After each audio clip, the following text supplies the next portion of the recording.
Welcome everybody to episode 6 of the Blue Skies Dronecast, the podcast by UAV Hub. This is a podcast for the UK drone industry, discussing everything from the UK regulations, new drones, and also speaking to you, the people within the drone industry. Presented this week by Tom Patterson and Adam Giorgio. Matthew Hurst is actually on holiday, so it's only two of us for this episode. So we're going to be moving away slightly from the normal structure for this episode, as we've actually got an interview with Stacey Dix from Kestrel Surveys coming up. So hopefully you'll find this super interesting. But before we dive into the interview, Adam, do you want to give us a quick hello? Anything interesting happened to you this week? Hi everyone. Nothing interesting just yet. It's a bit of a weird one. We're actually recording this podcast on the Tuesday, and we usually do it on a Thursday, kind of late afternoon, or a Friday. So that's right. It's a bit weird because we feel like we've literally only just recorded the last podcast. So good weekend though. It was a good weekend. It looks like we're coming up to this week ahead. I know this is going to be weird because we're looking. You'll be listening to this next week, but the weekend we're about to have looks lovely. So your last weekend will hopefully have been lovely. Is that what we're saying? That's it. So for while you're listening now, I hope you had a lovely weekend because apparently it should have been lovely. God, it's so confusing, but hopefully people can make sense of it. Lovely, brilliant. Okay, so without further ado, I think we'll just roll straight into the interview. So hopefully you'll all enjoy it. Okay, so we've got Stacey with us for this episode from Kestrel Surveys. Great to have you with us, Stacey. And as always, obviously, we've got Adam in the studio with us for this episode as well. So what we'll do is basically just have a slightly informal chat with Stacey about what she does, different aircraft that she flies, and other bits and pieces as well. So welcome along, Stacey. Nice to have you with us. Thank you very much. It's very nice to be here. Good. Yeah, welcome to Dronecast. And so first of all, we're basically just going to start off with a little bit of a history about kind of how you got into sort of what you're doing at the moment, really. So obviously we've got a few notes here that we can sort of call upon if necessary. But obviously you're working currently in traffic data collection. Is that correct? How did you kind of get into that? Yeah, so I've been doing that for quite a few years now. So I've been in the traffic data collection field for about 9 or 10 years.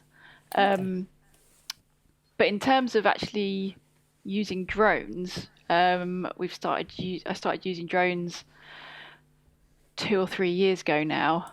Oh, okay. Brilliant. And it was very much kind of using them as a tool kind of for us to make our job easier.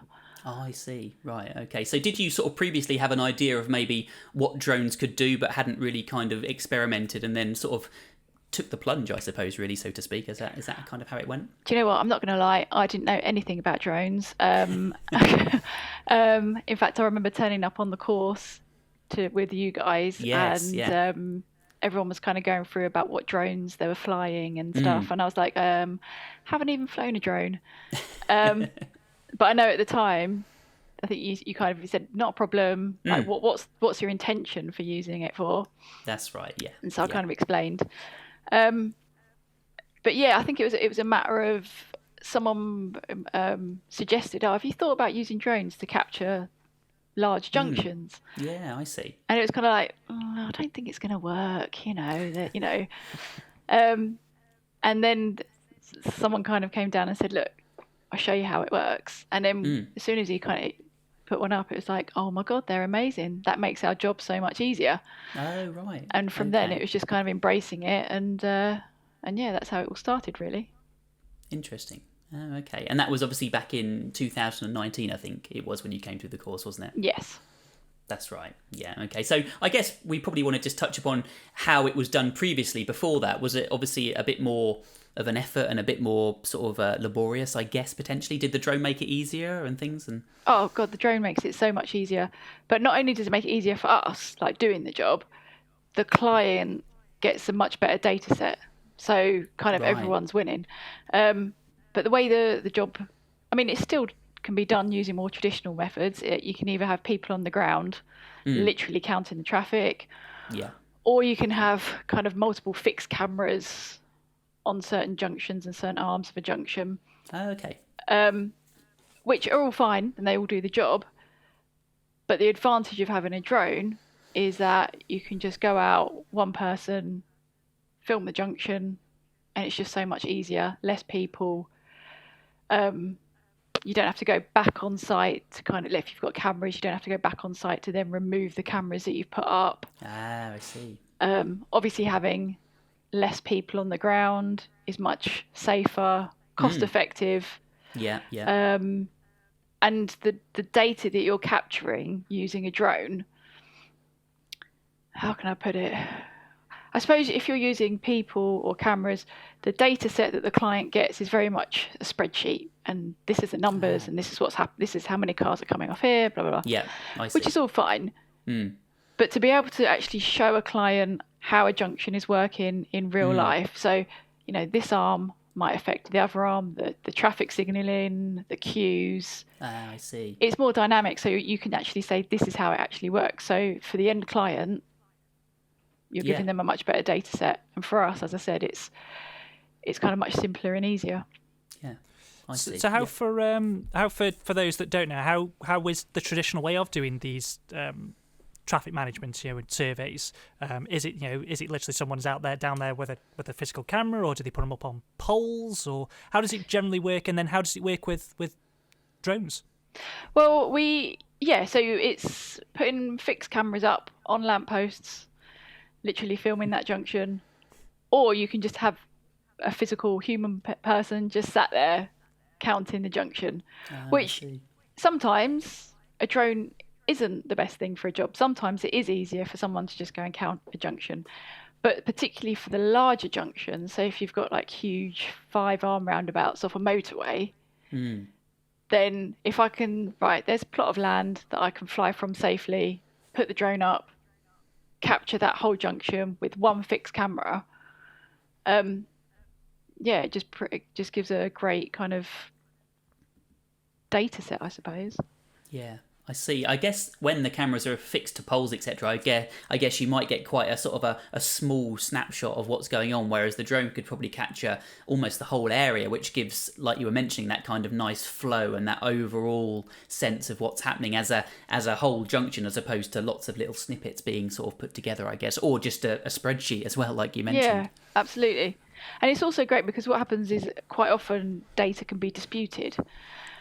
But if the client has got the kind of the numbers and the statistics, but also if anything's disputed, they can go, right, here's a shot of the whole junction working, and it really helps them to be able to resolve those disputes really quickly, I suppose. Okay, yeah, and I suppose also for people, actually myself as well, so the main purpose, I guess, is to make sure a junction is sort of working correctly, or taking as much traffic as it was designed to sort of handle and things like that, is it? Is that kind of what the purpose is? Do you know what? There's so many reasons as to why someone might want a survey. Excuse me. A lot of it might be to do with planning permissions. So, I don't know, a shop might be being built, or a housing development might be being built. So, as part of that, they need traffic flows and a lot of traffic data. So they can either put in the correct infrastructure if they are going to be putting more homes. Yeah. So that's a lot of the work that I do, really. Oh, okay. Yeah, and I suppose when you actually take a step back, that must happen a lot, because there's always things being built, always things being demolished, and so I guess the traffic system has to handle all of that, I suppose, doesn't it? As well. Absolutely. So, yeah. Yeah. And then once the, let's say, a housing development, once it was built. They would need another survey to compare before and after, and to make sure their predictions and whatever they're planning has actually worked. So so there's a lot to do. Yeah. Yeah, brilliant. Yeah, anything you wanted to add, Adam? Yeah. I'm quite curious in terms of obviously, most drones can only fly for say 20-30 minutes. So obviously that's a lot of batteries potentially you have to get through in the day. So how'd you get around that problem? Well, a usual traffic survey is 3 hours long, so it's 3 hours in the morning, 3 hours in the afternoon. So I've got kind of two ways of doing it, really. I've got two Mavic 2 zooms, and cool. I literally kind of just put one up, record for 20-25 minutes, and then put another one up, start record, bring that one down. So it's literally Nice. just like a tag team over that 3 hours. That's definitely kind of the easiest way to do it. But we also use a tethering system for longer surveys. So sometimes a client might need a 12-hour survey. So we've got an M200 and we can tether. And so in theory, we can fly for 12 hours and do a survey that way. Oh, I see. That's incredible. We always hear about tethered drones, and not many companies tend to actually use them, and we always know that they exist, but it's nice to hear from someone that is actually using them successfully. And obviously I think we focus on the safety element, which I guess is probably much better, but also the other element that people forget about is the fact that you can just have it essentially plugged in and it can just keep going. Is that what you do as well? I mean, I suppose so. It's definitely not that easy. No. But yeah, in theory, it's the power is on the floor, on the ground, and is feeding the drone. So in theory, it can fly as long as conditions are right and it's safe, obviously, then it can stay up in the air for as long as possible. We always, what I tend to do is land the drone every, 3 to 4 hours, just to make sure everything's running okay, nothing's overheating, and just have a kind of safety check. Yeah, I see. Yeah, that's probably a good idea, because obviously they are designed to fly for that long, but not many people kind of use them in that way, I suppose, do they? Exactly. So it's good to do that. Yeah, does it, out of interest as well, I don't know much about the tethering side of things, but is it also running on batteries as well, or is it just purely through the tether? No, so it's generators. Flying? Oh, okay. So you've got 2 generators that are feeding the unit, I suppose, which then feeds the drone. I see. So and does the drone... Sorry, yeah. Does the drone also have onboard batteries as well, though, or not? Is it just... It has a battery to kick in, just in case fine, yeah, that's anything was to happen. Oh, okay. That's clever. Yeah, so it's obviously a special system that's been developed to kind of initiate that, I suppose, isn't it? Yeah. Oh, okay. Yeah. It's clever stuff. So good. Yeah. So now it kind of makes sense where you say it's the more complicated system. I mean, the whole idea of having 2 Jennies set up and monitoring that must be quite an effort, rather than just taking two little bags of zooms with a few batteries. Absolutely. Whilst it's impressive, it's a lot of hard work, and kind of monitoring the drone and all the equipment. Yeah, for sure. So yeah, but it's great to be able to give that kind of option to the clients. Oh, I see. Yeah, and I suppose, what would you say, how much do you use that one compared to the 2 Mavics? What sort of percentage-wise would you say? Oh, no, 90% the Mavics. Oh, really? Yeah. Oh, okay. Which is interesting, actually, because I suppose a lot more people that are listening probably can associate with the Mavics, maybe more so than the tethered Matrice as well. So, yeah, that's interesting as well. So it just shows that you can get a good data set from the Mavic Pro 2 as well, which is good. That's the one you said. Oh, it's the Zoom, wasn't it? You said the that's Zoom, right. yeah.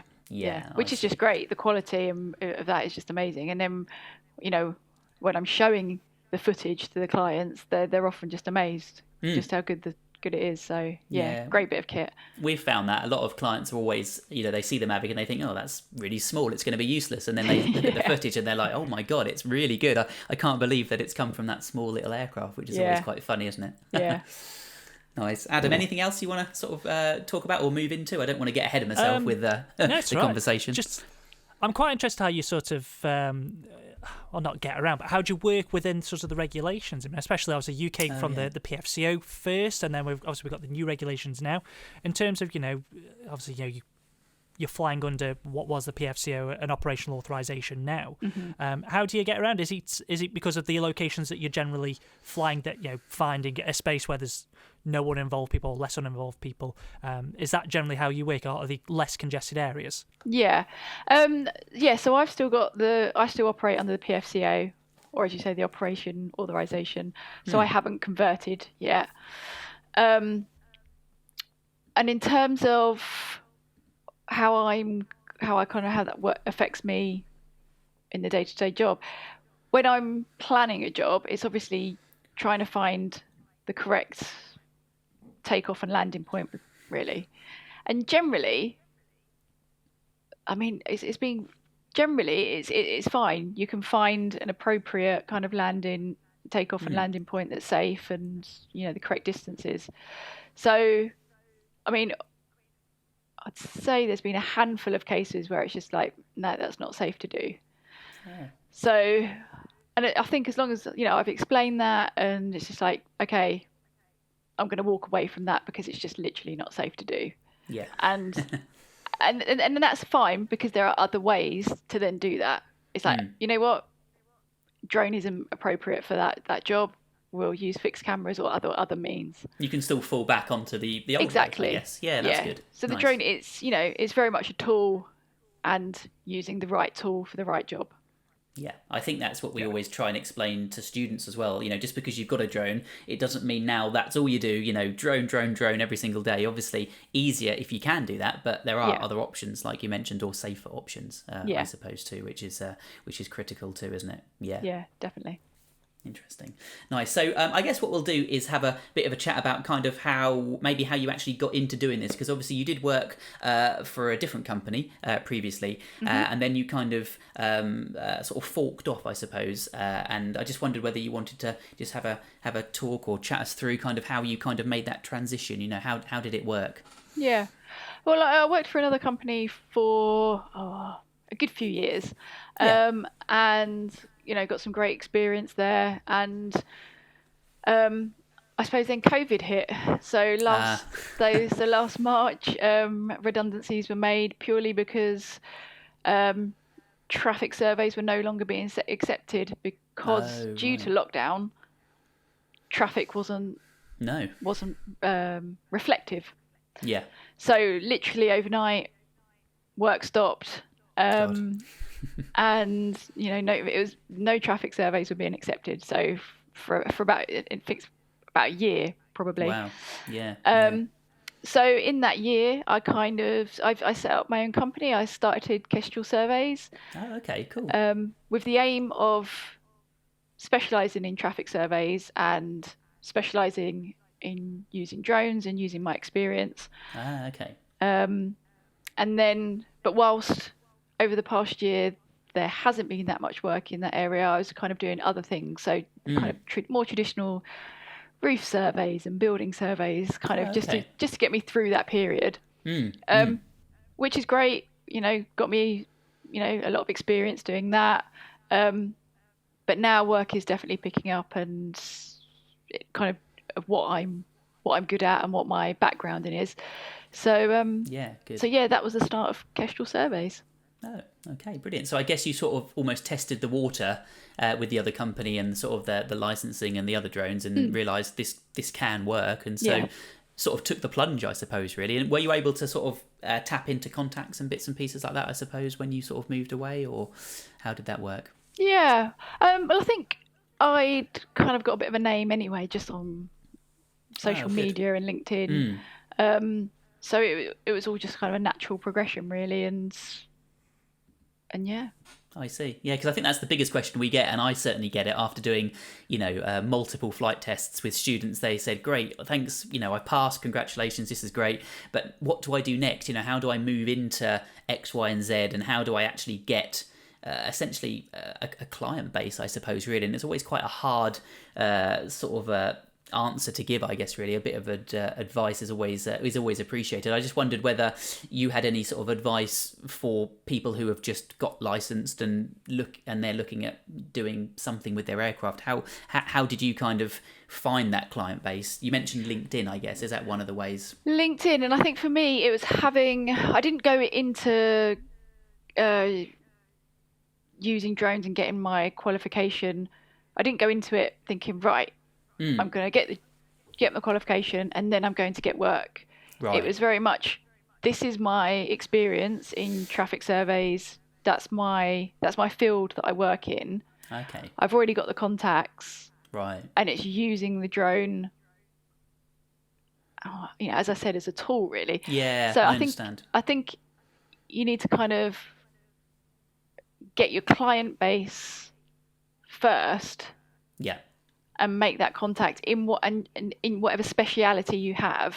Exactly. Yeah. That's it. Yeah. And then move forward, as opposed to kind of a blank sheet. Right. I've got my drone license now. I can just go off and do this, this, and this. Yeah. That's it. And I think a lot of people tend to do it the wrong way. Unfortunately, they get the aircraft, get the license, and they think, great, right, what now can I I'll do just now? sit back and wait, Yeah. and it doesn't work, does it, unfortunately? No. Unless you're very lucky. Yeah. I guess, yeah. So I think if you've got a speciality yeah. that you can utilise, Mm. that will definitely help. Yeah, if you can That's save a company money with a drone, There then we go. you're halfway there, aren't you? Yeah. Absolutely. Yeah.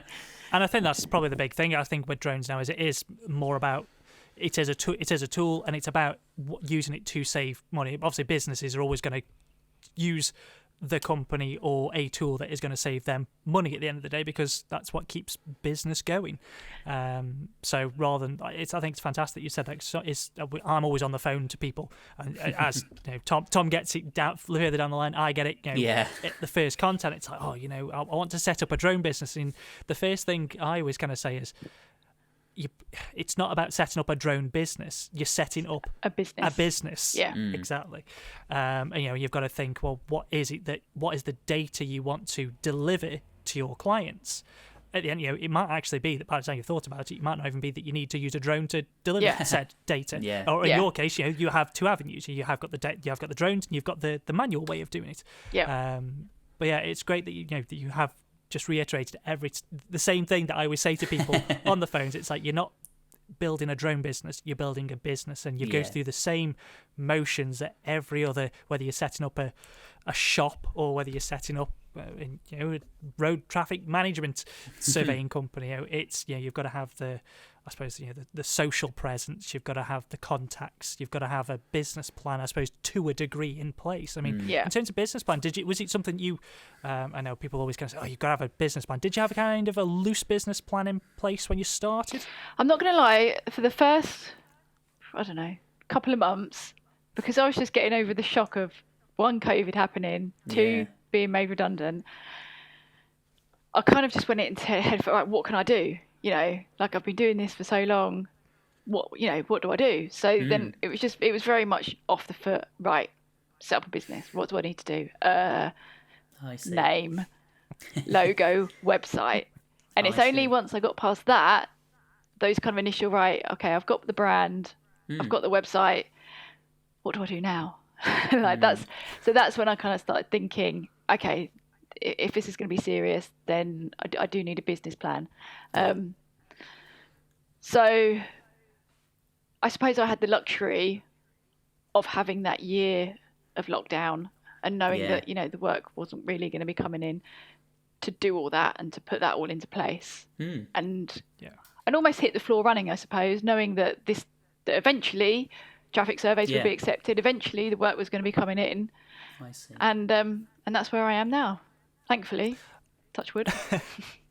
That's great. Just from a sort of, you don't have to answer this if you don't want to, but just from a sort of financial point of view, obviously, you said you were made redundant. Obviously, I don't know, obviously, what your finances were when everything happened there. But how did you start up? Was there any kind of, did you dip into savings? Was there grants? How did you go from, I suppose, nothing? I don't know if you had even a drone at the start of your business to where you are now, 12 months roughly on to, you've got an M200 with a tether, you've got your two Mavic 2 Zooms. It's quite a quick turnaround in terms of that. How did you get your equipment? How did you get started? Yeah, I think a combination of all that you've just mentioned, really. Luckily, I'd had a little bit of savings to kind of fall back on. A kind of smaller bit of redundancy. I managed to get a couple of the small drones from my old employer as part of a redundancy package. Oh, good. And also I've been lucky enough to get a grant to be able to purchase the tethering system. Oh, right. So fantastic. Yeah, so that's how basically I've managed to do that, really. Yeah, I see. And I guess for people who maybe aren't lucky enough to maybe be able to do that, I guess just having, a Mavic Pro to start with would probably get you some of the way there, I guess, to, just to sort of kick off with, I suppose, as well, which is always interesting to hear too. Yeah. I see. Yeah, that's interesting. And I think in the notes as well, it does mention, because obviously we could talk about kind of the new regulations ever so slightly, purely because there's more sort of weight or more things to explore with like the Mini 2, etc., or something very tiny under 250 grams. Have you started to think about that, or are you thinking about that at the moment? Or I'm definitely thinking about adding the Mini 2 to my kind of fleet of drones, really. I think it's great that there's that option. I think I still just love the Mavic 2 zoom. I don't know. That will always be my backup drone, and that will always be my go-to drone. Yeah, I see. But I definitely will be investing in the Mini 2 because at the kind of built-up areas, if there are any jobs like that, then I've got that as an option. Yeah. So it's nice to kind of cater for everything, isn't it? If you can, I suppose. Yeah, exactly. So that will be I'm sure that'll be my next purchase. Yeah, I see. Yeah, I think it makes sense. I like the fact that the Mavic Zoom is kind of the happy medium, and you've got the bigger one if you need it, and then maybe the smaller one if, like you say, you're in a built-up area or sort of an awkward area as well, which always helps too. So that's interesting to hear. So I think a lot of listeners will be happy that again the Mavic 2 can be used for the Mavic Mini can be used for other things as well, which is interesting too. Adam, anything else do you want to add at all? Or? How have you found just kind of touched on sort of the new regulations and whatnot? How have you found, obviously, when you're out flying your drones for business point of view, how have you found sort of the reactions been from the public? I mean, how is it? Are people more aware of drones? Are they more aware of the regulations now, do you think? In terms of the public, I think there's a lot of suspicion, personally, I find. So it's kind of, I'll be set up, I'll have my high vis on, all the cones, What are you spying on me? What are you doing? And it's literally just a matter of explaining, look, this is what I'm doing, and I've got nothing to hide. These are my details, And I think 9 times out of 10, if it's all explained and I've got nothing to hide, then most people are happy. What I have found is that there's been more people saying, "Oh, you're flying a drone. What drone are you flying? I've done my A2 CFC. This is what I fly." And it's like, okay, that's great. So I've definitely noticed that in the past couple of months, really. More people knowing a little bit more about drones and kind of just saying, I've either done or I'm doing my A2 CFC. And that must be good, I suppose, mustn't it, Adam, for sort of a regulatory point of view, I suppose. At least people are knowing about it. Well, I suppose that's if they've done a course, that's always got to be a good thing. That at least they know something about drones and how to use drones safely, I would have thought. But yes. It's. I suppose it's. Do you think there's going to be potentially more competition in terms of the space now? Because obviously you've come from the PFCO when it was, I suppose courses were more expensive then. There was more investment required to even just set up doing any work with drones commercially, whereas now, as we kind of alluded to, you could get a Mini 2 relatively cheaply, and even with the Mini 2 you don't even need to get a fly rider, you need to pay £9 a year to the CA, and off you go. So obviously from a business point of view, do you think there's going to be more competition, or do you think because of where you're placed in terms of what you do and your expertise, that sets you above, Dave down the road who's got a Mini and decided he wants to go and do his own traffic management but knows nothing about it? I mean, I think there's always going to be competition, and a bit of healthy competition, great. But as you say, does Dave down the road, does he have the traffic survey expertise and experience? If he has, good for him, and then he will be a bit of healthy competition. But if he hasn't, then he doesn't understand the data collection, the accurate data collection. Does he have the client base? What's he going to do if he can't fly the drone? Yeah, that's true. And so I think of course there'll always be competition, and that's great. But for my particular field, I think you need that experience and that expertise in the traffic data collection kind of field to provide the accurate data, because just collecting it is one thing, but then knowing what to do with it and how to present that data and making sure it's accurate is a completely different thing. So it kind of takes us back to what we were saying previously about finding that niche and actually focusing in on what you can do, and can you add a drone to that, as opposed to the other way around, I think. Yeah. Makes a And lot how more sense. can that drone make your job easier? Because that's how it all started. It wasn't really about the client. It was about, is it going to make it easier for us? I see. And for a certain element, it still is. I might get a job come in. I look at it and go, do you know what? Much easier for me to go along, pop a drone up. Yeah. So, yeah. Oh, okay. And then obviously then you can pass the potential savings on to the client, which makes them happy. And I see how it works. Yeah, that's interesting, isn't it? Everyone's happy. Yeah. And that's the main thing, isn't it? No, it's really interesting, and it's really interesting to hear about the tethered matrice as well. That's always an interesting topic too. I think that's pretty much what we had sort of outlined. Adam, was there anything else that we've missed at all, or? No, just got sort of one kind of, I suppose, a loaded question, as it were. Sort of. Oh no. Yeah. It's just more so, if you've got some advice for somebody that is starting up, somebody, potentially in the same position as you, you've been made redundant, or they're, they want to leave their job, they want to do something fresh. It doesn't have to be with drones. It could be absolutely anything. What would be your one piece of advice for somebody just starting up, wants to get out there? Like I say, it doesn't have to be with drones. What would be your one piece of advice to those that want to get out there and set up their own company?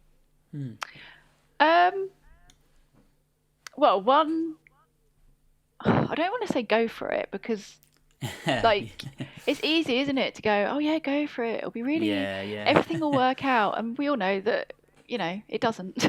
No. But if you don't, then you never will. So I suppose that's the first thing. Like, I suppose have the balls to do it, but be realistic and work out what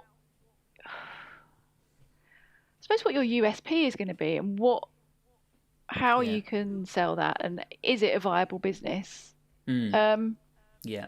And maybe if other people are doing it as well, stuff like that, isn't it? It's working out whether, are you just going to be another, estate agent, drone photographer person, or have you found a niche, and have you got a different idea, I suppose, or a different angle on something too, maybe? Yeah. I don't know, that's a really difficult question. He always does this. Adam always asks these questions, and it always makes us, And I feel struggle like for an after answer. this, I'm going to have a really wise answer.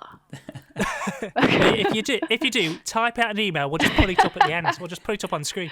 Excellent. Yeah, for, I'll have for a the quote. YouTube version. Yeah. Or we'll get Matthew to read it out in a very nice, calming voice. I like he does his weather presenting. We'll perhaps have a new segment that's like wise words from such a person. I'm going to Google motivational quotes now. And exactly. Yeah, get one that is really, really well suited. Yeah. But no, I think that's good. I think, if you've got an idea, you're never going to know if it's going to work without having a go, I think is basically it, isn't it? I have just thought of something. Okay. What I found really helpful was, so beginning of lockdown, I was like, yeah, right, I'm going to start my own business. This is what I'm going to do. Focus on drones. But then I kind of realised I don't know many people in the kind of the drone field. So at the time, it was when everyone started to Zoom and everyone was starting, Oh, yeah. So at that time, it really helped having those conversations and like Zoom meetings with people, maybe not in exactly the same field, but who have set up their businesses and how they're finding it. And okay. So it's good to kind of talk to people, get that knowledge, and just have that kind of support network, really. Yeah. And put yourself out there, because I really wasn't the type of person to be like, oh no, I've got to speak to someone that I've never spoken to. It's, it just wasn't me, but everyone was just so welcoming and so supportive. Oh, okay. And that's what you did, was it? You kind of just put yourself out there and organised these meetings and bits and pieces like that. Oh, okay. And a lot of the time, it was LinkedIn messages, say, and it would be someone say, oh, let's have a Zoom meeting. And as I say, it was at the time when, March, everyone was doing it. So it was, It was normal. Yeah. But having that support network and that backup to go, oh, okay, I can ask Joe Bloggs this question because I'm not quite sure. So I think that definitely helped. So growing that network is very useful, it sounds. Yeah, and I think just put yourself out there, because it's scary, but people are so supportive, and if they're not, well, That's true. The worst thing you'll get is Jog no on. reply or something. Yeah, exactly. What's the worst that can happen? Yeah, that's it, isn't it? Yeah. So I think that's also, another good bit of advice actually, as well, to be honest too. So yeah, I think we've got to the end of the interview, haven't we, Adam? I think. Is there anything else you want to add at all, or?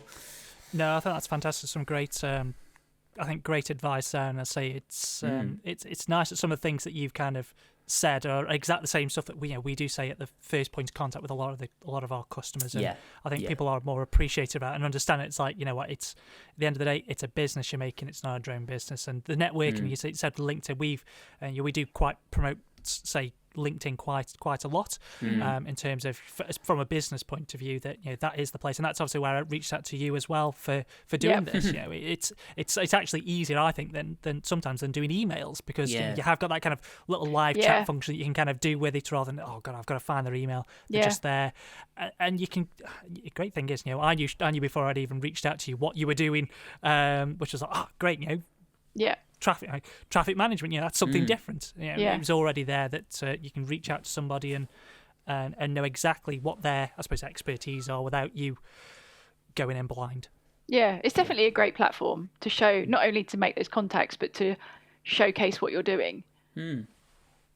So, and I think it's good to hear from someone who's actually made it work as well. We always talk about, what you can do and how it should work. And it's nice to hear that, there are success stories and people are doing well with using, drones in their business that they've created as well. So I think that's a massive kind of sort of a bit of good news, I suppose, is I suppose how you could put it as well. So, so I guess all we need to do now is say thank you very much, Stacey. It's been a pleasure having you on. Thank you. Thank you. Yeah, it's been great to be on my first podcast. Great. Thanks, Stacey. Thank you. Okay, well, there we go. That was our first interview and our first guest speaker. So thank you very much again, Stacey, for that. Hopefully you all found that super interesting. I know we did, actually, from an interviewer's point of view, which was great. And we've got a lot more people lined up as well, waiting in the wings for other episodes as well. So hopefully you can all join us for those ones in the future as well. So a few sort of parting thoughts, I suppose. We'll hand over to Adam, and we'll have our goodbyes, I suppose. Yeah, it was really good interview with Stacey. I thought, cracking one especially for our first interview with somebody who's in the drone industry now, who's, I suppose, still quite fresh, I suppose, but is, I suppose, already a pro at it, coming from one job, setting up her own business. It's great to hear that she is doing really well, especially with COVID. We're obviously coming out at the end of COVID now, and it sounds like she's really doing well because of it, and some great parting words. So really pleased, and we've got some great speakers lined up as well. The next one we've got lined up is with a chap called Tony Doyle, who does roof inspections for a living. So looking forward to recording an interview with him soon. So that might come in the next couple of weeks. We've also got a chap called Graham Degg. People in the drone industry might have heard of him from iUp, and he does lots of OSC work in he does, the future. Yeah. Cool, lovely. Okay then, so what we need to now basically go over is the standard subscribe to the podcast if you don't mind, and also leave us a review as always too. That's always much appreciated. And I guess all we have to say now is fly safe and blue skies, and we'll see you in the next one. Cool, take it easy.